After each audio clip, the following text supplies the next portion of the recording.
দুপৰীয়া সাজত কি বনালো লং ভিডিঅ' হৈতে মামা মানে সকলোকে স্বাগতম জনাইছোঁ। এইকেইদিন যিটোহে গৰম পৰিছে সেয়ে ভাবিছোঁ আজি মছলা নিদিয়াকৈ এসাজ বনাম। বলকচোন মছলা নিদিয়াকৈ কি বনালোঁ আপোনালোককো দেখুৱাই আছোঁ। এইফালে গেছত কেৰাহী এখন দিছিলোঁ, গৰম হৈ আছে। শুকান কেৰাহীখনতে মই মুগৰ দাইল কেইটামান শুকানকৈ ভাজি লৈছোঁ। বৰ ধুনীয়া এটা গোন্ধ ওলায় এইদৰে শুকানকৈ মুগৰ দাইল ভাজিলে। ভজা হৈ গ'ল, ভালদৰে ধুই লৈছোঁ, কুকাৰতে বহাই দিলোঁ।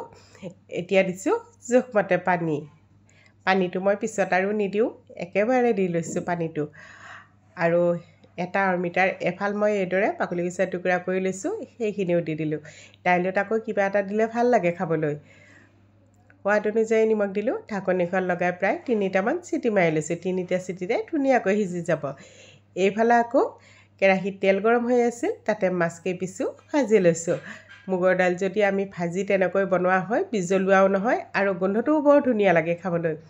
মাছ কেইপিচ ভজা হওঁতে তেল অলপ বেছি হৈছিল, অকণমান কমাই থৈ দিছোঁ মই। আৰু তাত দিছোঁ এতিয়া পাঁচফোৰণ।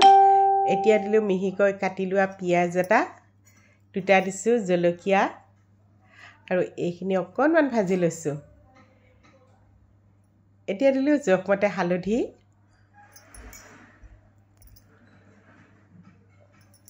আৰু এইফালে মই ভোল আৰু আলু কাটি ৰাখিছিলোঁ, সেইখিনি বহাই দিলোঁ।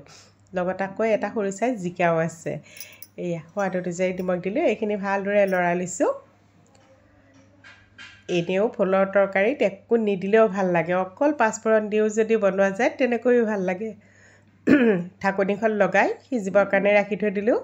মই ভোলৰ তৰকাৰী বনালে বেছি একো মছলা নিদিওঁ, পিঁয়াজ জলকীয়া পাঁচফোৰণ সেইখিনিয়ে দিওঁ।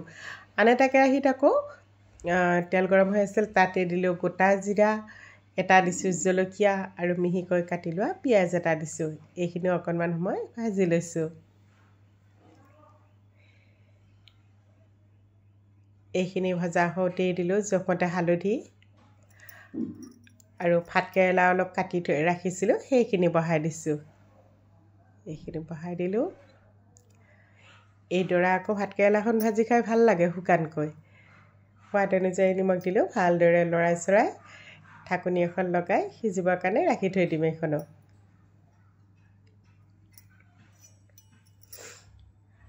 আনফালে আকৌ মই ভোলখিনি চালোঁ যে সিজি গৈছে, আলুখিনি সিজিব অকণমান বাকী আছে, প্ৰায় সিজিয়ে গৈছে। আকৌ অলপ সময় এনেকৈ ৰখাই থৈ দিলোঁ। এফালে আকৌ গৰম পানী বনাই থৈ দিছিলোঁ, গৰম পানী অকণমান দিছোঁ, বেছি জল নকৰোঁ কাৰণ দাইল এখন বনাইছোঁ। এতিয়া এইখিনি ভালদৰে লৰাই লৈছোঁ আৰু লগতে মাছখিনিও দি দিছোঁ।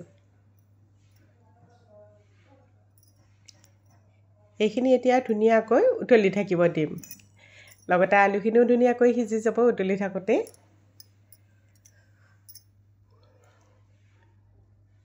আৰু একো মছলা দিয়া নাই, কিন্তু কালাৰটো দেখিছেনে ইমান ধুনীয়া আহিছে। একোৱে মছলা দিয়া নাই, মই আপোনালোকক দেখুৱাই দিলোঁ। পিঁয়াজ পাঁচফোৰণ আৰু জলকীয়া দিছোঁ। এইফালে আকৌ মোৰ ভাতকেৰেলা ভাজিখনো হৈ গৈছে। এইখন আকৌ শুকানকৈ এইদৰে ভাজি কৰি ৰাখিছোঁ।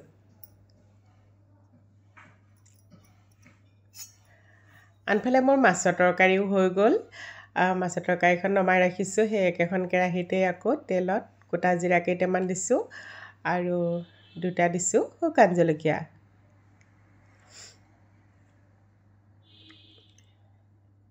এতিয়া দিলোঁ জোখমতে হালধি, আৰু মুগৰ দাইলখন এতিয়া চামাৰ দি দিম। মুগৰ দাইলত মই বেলেগ একো নিদিওঁ, অকল গোটা জিৰা আৰু শুকান জলকীয়া দিওঁ। তেজপাত থাকিলে তেজপাত দিওঁ বাৰু। এতিয়া অকণমান ফাষ্টতে দি লৈছোঁ, নহ'লে গেছটোৰ অৱস্থা নোহোৱা কৰে। যিটো একেবাৰে কমাই লৈছোঁ। এতিয়া গোটেইখিনি বহাই দিলোঁ। অকণমান থেতেলিয়াই লোৱা আদা দিছোঁ। মুগৰ দাইলত আদা দিলে ভাল লাগে খাবলৈ। এয়া মোৰ দাইলখনো হৈ গ'ল, গোটেইখিনি ৰেডি কৰি লৈছোঁ। ভিডিঅ'টো চাই কেনেকুৱা পালে কমেণ্ট কৰি জনাবচোন। যদি ভাল লাগিছে লাইক কৰিব, ভিডিঅ'টি শ্বেয়াৰ কৰি দিব। আপোনালোকৰ বহুমূলীয়া সময় লৈ ভিডিঅ'টো চোৱাৰ বাবে অশেষ ধন্যবাদ জনাইছোঁ।